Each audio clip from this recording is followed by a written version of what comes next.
all of your efforts once again in vain. 3 frightful yet familiar canine countenances then emerge. Oh, hey there. So, you're probably wondering how I got stuck in this situation. Well, long story short, I tried to cheat death. Here's how. Alright, I'm just gonna come out and say it. Hades is among the pantheon of my favorite games of all time. Brave, I know. This roguelike has you grabbing your finest pan-Hellenic weapons, ignore the gun, a fresh juice box of ambrosia to bribe the all-powerful gods with, and a stress ball for when you wipe for the umpteenth time for the dumbest reason, all to escape house arrest, better known as the underworld. With the sequel, Hades 2, finally completing the early access incantation, we get to see Zag's sister Melanie take the inverse trip to kick out some familial home invaders. And I have been loving it. This series manages to perfectly scratch that roguelike itch by being a challenge, while also feeling like you're making forward progress with every new run. Whether it's escaping or breaking into the underworld, both siblings have their work cut out for them. 4 floors of Mythology's most fascinating creatures, all culminating each time in a boss fight that'll have you defying death in order to pass. Between dodging purple orbs and listening to this incredible soundtrack, a thought started to creep in like a siren's call. Is there an easier way to do this? If I wanted to make the Trek scene in Hades 1 or 2, how would I possibly start? Naturally, Zag and Mel have some extraordinary circumstances. On one hand, they're under the watchful eye of an oppressive elder family member trying to thwart their every move. On the other, they're receiving boons from a who's who's list of Mount Olympus megastars. These Greek gods offer so many blessings, they'll even fight amongst each other to see who gets to give the next one. But this falls more into the family discount section. It's not like anyone can just receive these blessings from deities. I, for one, know that I have no Greek demigod blood running through my veins, as much as my Percy Jackson-loving childhood would like to believe. And unless your dad is a swan, ox, or whatever other weird form Zeus has decided to take for this daring set of adulteries, you probably aren't either. So the question remains, if us, the collective regular mortal types, wanted to make a trip down to the underworld, or inversely, having kicked the bucket without roguelike respawns, how would you complete your own epic? Well, if the game isn't going to give me any answers, it's best to look elsewhere. I looked into every example of a mortal that has spent their holiday taking a day trip down to the underworld, or a schemer that's managed to cheat the very essence of death itself in order to see if there was any way we could optimize our own personal Hades run. But how about you turn up the heat gauge by hitting that subscribe button, and let's dive into this chaos together. The first thing to note, there are a bunch of contenders we can eliminate from the list as they fall into one of 3 categories: the Sightseer, literal divine intervention, and what I'm calling the Hercules effect. The Sightseer does what it says on the tin. These are people that take a trip into the realm of Hades, but it feels more like a Disney ride guided tour. Stories like Air from the Republic or Odysseus from, well, the Odyssey. These stories fail because their way down and back up feel very contrived. Okay, so Air dies, but for some reason, the gods decide that he's actually going to explore all the different things the underworld has to offer. And as long as he doesn't drink from the river of forgetfulness, he gets to be reincarnated with all of his memories to bring back to his troupe. And it's a good thing he revived when he did, because when he woke up from his dirt nap, he was snuggled up on his own funeral pyre. Odysseus, on the other hand, needs to chat with some spirits as part of his journey. He goes to the edge of the world and performs funeral rites with milk, honey, wine, and water with white barley. This Whole Foods style offering actually works, and he manages to summon the shades to get his information. While most people consider this a catabasis, the actual term for when someone takes a trip down and back from Hades, I did find some people arguing on the topic. For them, they didn't really consider him going to this island actually entering Hades. Instead, it felt like he went to the gates and played a Monster Reborn card. So I ended up disqualifying him. But feel free to hold on to those items in case you ever need to phone a fiend. Hey, so it's Editing Tristan here, and I want to issue a quick correction. So I wasn't feeling super good about the Odyssey exclusion when reviewing it, so I went back and found a version of the text and read through it again. On second reading, they say they let the North Wind just kind of bring the boat into Persephone's country. So while it's not really the underworld like we typically talk about it, this is still treated like him going to the House of Hades and feels like it should count. Also, he has to bring these like 2 other sheep alongside the list that we've already shown off, so you might as well add those too. So it's a little late for me to move it, but you can add Odysseus to the later strategies, and fans of the musical, please don't hurt me, okay? For divine intervention, these are characters who are trapped in the underworld and call upon the aid of the gods to get them out. Our most popular example is Hermes taking Persephone away from Hades, but I think a far more interesting example is Dionysus, who after learning about the tragic death of his mother, goes down to the underworld to bring her up to Mount Olympus with him. Because nothing screams party god like bringing your mom to the Rager. And finally, we get to what I think to be the funniest section, the Hercules effect. I don't have a better name for it. The man must own timeshares down in the underworld for the amount of times he's mentioned in these stories. It starts with him going down to get Cerberus for one of his many labors. Then he's mentioned in Theseus' tale, where, long story short, dude sort of gets trapped in a chair with his buddy and had to get Herc here to save him. That's not my favorite story, however. The best has to be Aclestus. Okay, so there's this guy, right? Admetus, who's marked for death because he didn't make the proper sacrifices to Artemis during his wedding. So when the Fates come to get him, the royals host this massive party with Apollo, who gets the Fates drunk and manages to convince them to allow someone else to take the place under Admetus. His wife, Aclestus, eventually chooses to sacrifice herself, which I can't tell if Hera would love for the devotion aspect or hate this dude for letting his wife take the fall instead. So the embodiment of death, Thanatos, comes to take his wife, and apparently Herc is just here at the party and owes this dude a solid. So he basically elbow drops his way to the underworld and beats the brakes off of Thanatos, ultimately forcing him to relinquish the soul back to live on Earth for its remaining days. A great story, but regardless, unless I quickly make friends with a Greek powerlifter, I don't see any of these being good options for me. With that out of the way, what actual options do we have to win this run? Well, I found 5 stories that I think will provide the average person with the best chance of survival. Orpheus is our first Tour de Underworld contestant. In his case, he was a famous musician whose wife had died from a snakebite. Overwhelmed with grief, he sought out all the ways to get her back, and, like a bad Disney Channel original movie, decides to do so through the power of song. And oh my god, it actually works! First, he shreds on the lyre so good that it tames Cerberus, and his encore at Hades' palace moves the god of the dead and his wife so much that they were willing to give Eurydice back to him. With a catch, however. If he looks back at any point during his trip back up to the mortal world, she would be lost forever. And because this is a Greek myth, and Orpheus is the kind of guy to go to literal hell for his wife, he looks back at the very last second of his trip, and his wife gets blipped. A sad story, but still, it's interesting to know that if you play the lyre really good, it gets you pretty far in Greek hell. Yes, thank you!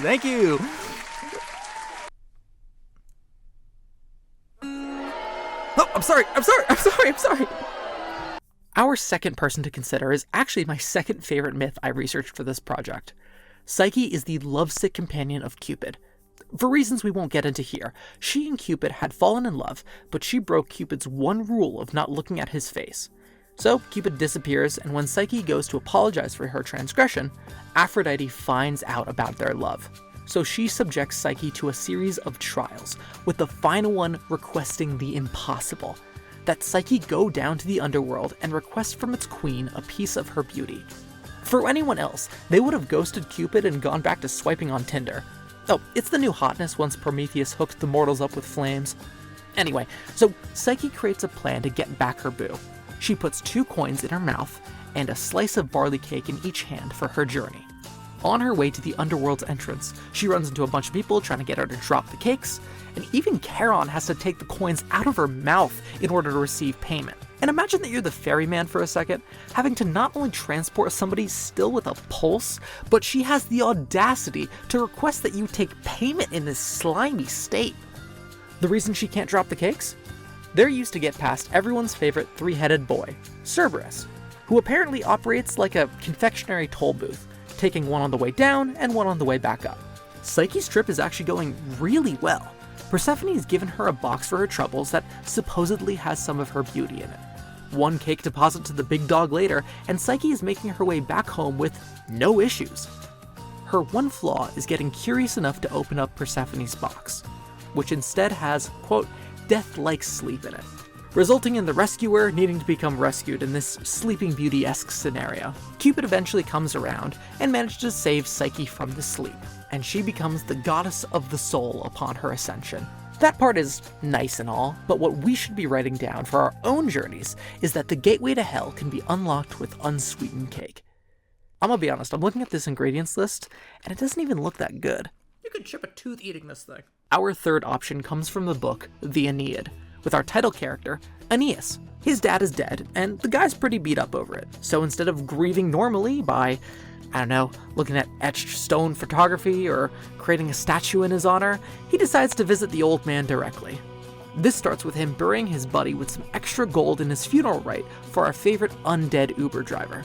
Next, he collects the golden bow from the local regen. For those of you like me, thinking I said bow like I meant the weapon, no, it's far more dumb than that. A bow is a plant. It looks like this, but with a shiny new paint job. So he collects this designer foliage and takes it with him down to hell. Similar to Psyche, he brings drug cake to get past Cerberus. Miraculously, he gets all the way to Persephone, who he offers the bow up to as tribute.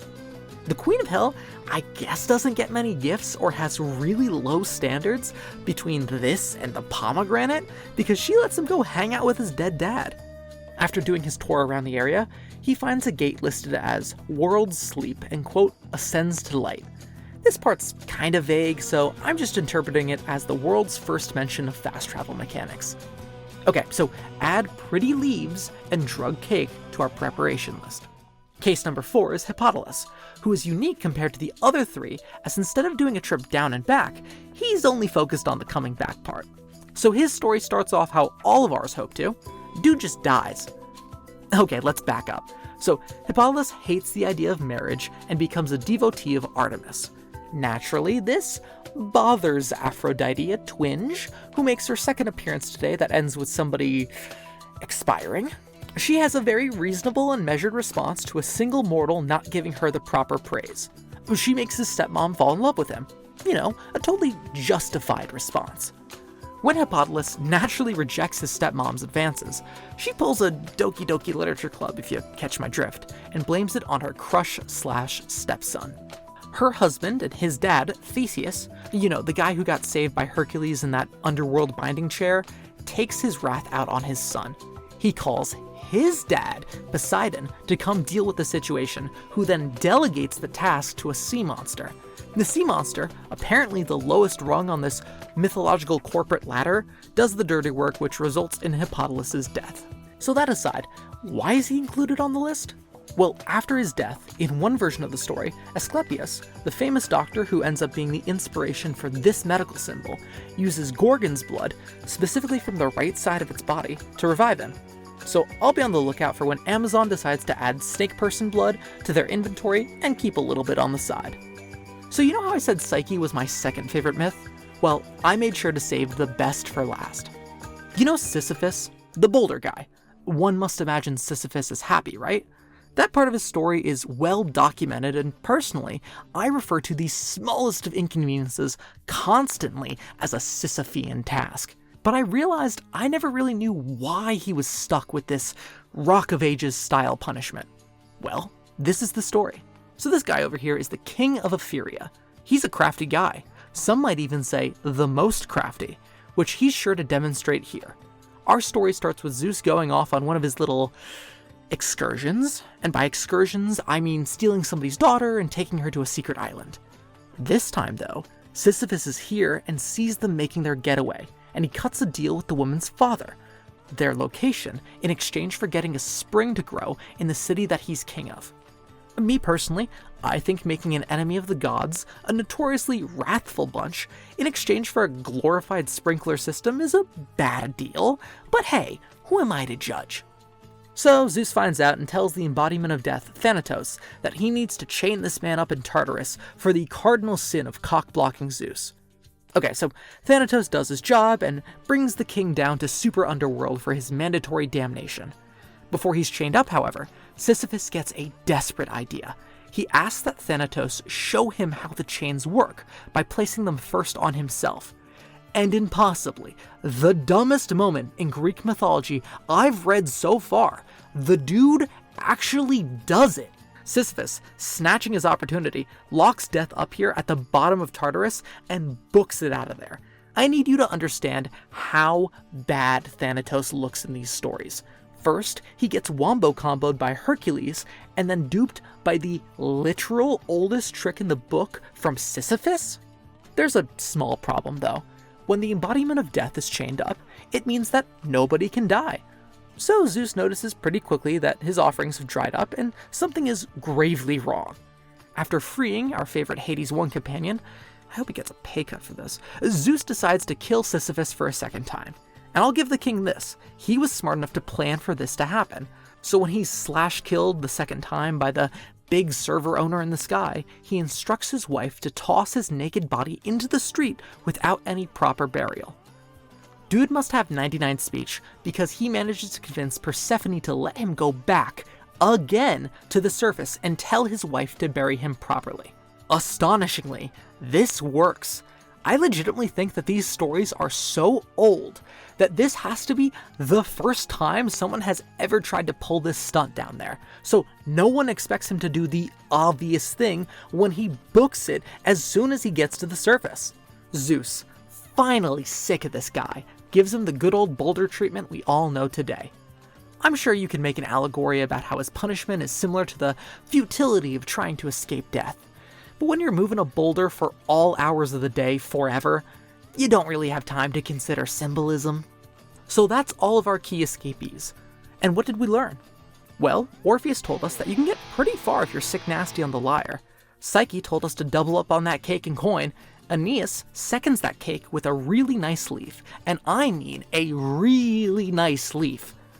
Hippodulus told us to steal a vial from a Gorgon blood bank whenever you get the chance. And finally, Sisyphus told us that if you're witty enough, you can basically walk out of hell unscathed because everyone in there apparently has never been swindled before.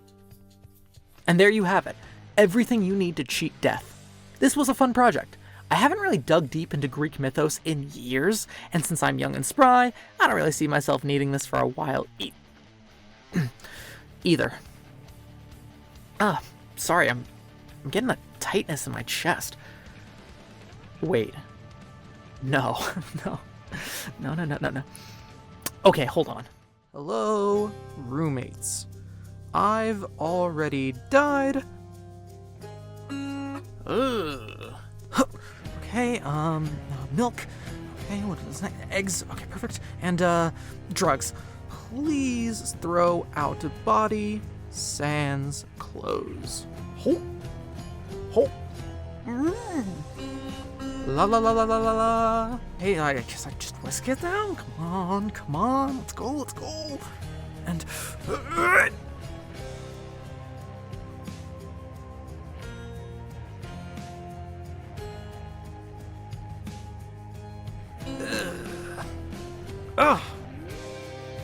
okay, you know what? I think I have everything. Great. Good timing.